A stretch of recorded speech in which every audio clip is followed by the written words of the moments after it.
Taste the Daily.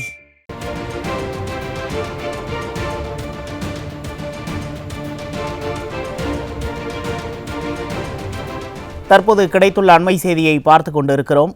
Dinamalar இன்று வெளியிட்ட பொய்யான செய்திக்கு எதிராக அதிமுக மாநிலங்களவை உறுப்பினர் சி.வி. சண்முகம் வழக்கறிஞர் மூலம் நோட்டீஸ் அனுப்பியிருக்கிறார்.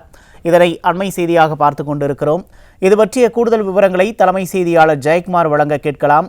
வணக்கம் ஜெயக்குமார், எதற்காக தினமலருக்கு நோட்டீஸ் அனுப்பப்பட்டு இருக்கிறது, அதன் பின்னணி என விவரங்களை வழங்கலாம். வணக்கம் உமேஷ். தினமலர் இன்று வெளியிட்டிருக்கக்கூடிய பொய்யான செய்திக்கு எதிராக அனைத்திந்திய அண்ணா திராவிட முன்னேற்ற கழகத்தினுடைய மாநிலங்களவை உறுப்பினரும் முன்னாள் அமைச்சருமான திரு சி.வி. சண்முகம் வழக்கறிஞர் மூலமாக நோட்டீஸ் அனுப்பியிருக்கிறார்.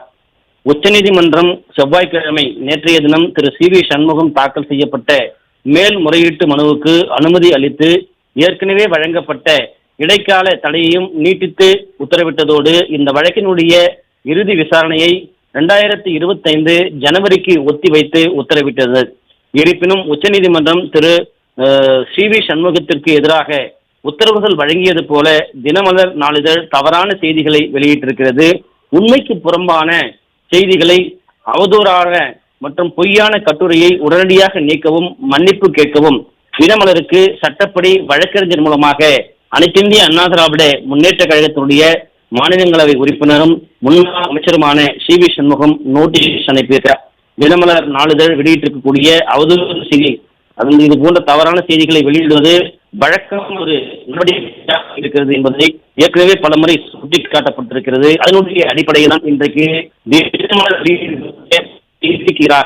அனைத்து இந்திய அண்ணா திராவிட முன்னேற்ற மாநில உறுப்பினர் திரு சி.வி. சண்முகம் அவர்கள் தனது வழக்கறிஞர் மூலமாக நோட்டீஸ் அனுப்பியிருப்பது குறிப்பிடத்தக்கது. உமேஷ்,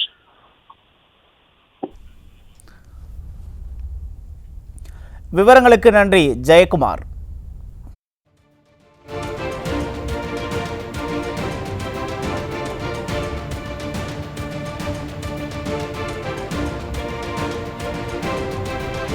தினமலர் இன்று வெளியிட்ட பொய்யான செய்திக்கு எதிராக அதிமுக மாநிலங்களவை உறுப்பினர் சி.வி. சண்முகம் வழக்கறிஞர் மூலம் நோட்டீஸ் அனுப்பியிருக்கிறார். இதனை அண்மை செய்தியாக பார்த்து கொண்டிருக்கிறோம்.